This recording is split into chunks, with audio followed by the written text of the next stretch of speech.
Washington U.S. presidential candidates Hillary Clinton and Donald Trump kicked off a fierce general election battle, with Democrats accusing Trump of erratic behavior and the Republican threatening to bring up old Clinton scandals.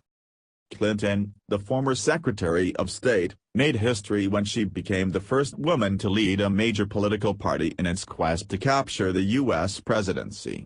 Big primary election wins on Tuesday in California and elsewhere catapulted her to victory over Democratic opponent Bernie Sanders. If elected on November 8, the 68-year-old would return the Clinton family to the White House 16 years after her husband, Bill Clinton, completed 2 terms as president.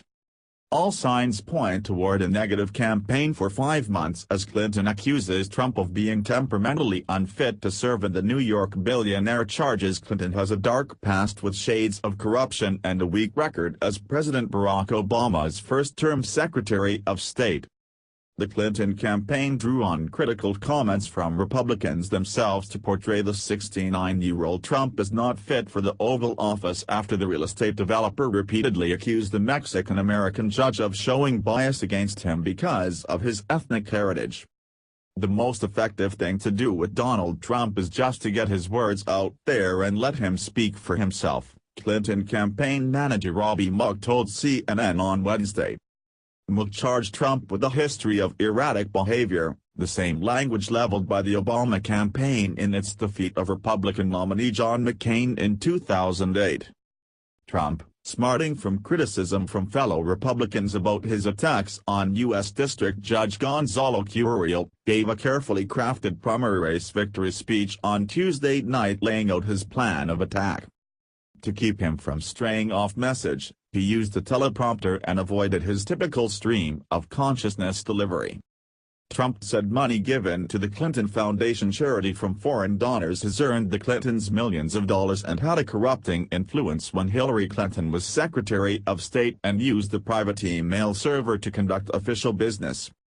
Hillary Clinton turned the State Department into her private hedge fund. The Russians, the Saudis, the Chinese, all gave money to Bill and Hillary and got favorable treatment in return.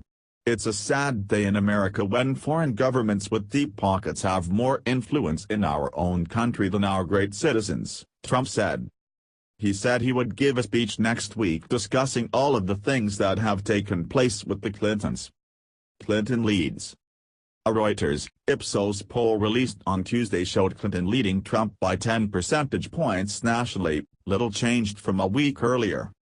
Both Clinton and Trump have work to do to unite their parties behind them, but the Democrat appeared to face the easier path with Sanders, a leftist U.S. Senator from Vermont, nearly out of options to challenge her. Trump has an uphill battle, with many party leaders still opposed to him. U.S. House of Representatives Speaker Paul Ryan described Trump's remarks about the judge as a textbook definition of a racist comment but said he would still support him. Ryan met behind closed doors on Wednesday with House Republicans. An aide said Ryan discussed with his members the thinking behind his endorsement of Trump, and how to move forward, and reiterated he had confidence Trump would support the House Republican agenda. Republicans complain that Trump still engages in petty battles with former rivals and is way behind in building a fundraising organization. Trump is to meet on Thursday in New York with top fundraisers of the Republican National Committee, a party official said. We like parts of Donald Trump's message, but he does need to act more presidential and he does need to transition to a general election approach, U.S. Senator Susan Collins, a Maine Republican, told CNN. He is the one who keeps bringing up grievances against those who ran against him. He needs to unite the party and he needs to unite the country, she said. Clinton edged Sanders out in a rough-and-tumble battle that stretched over 4 months and 50 states.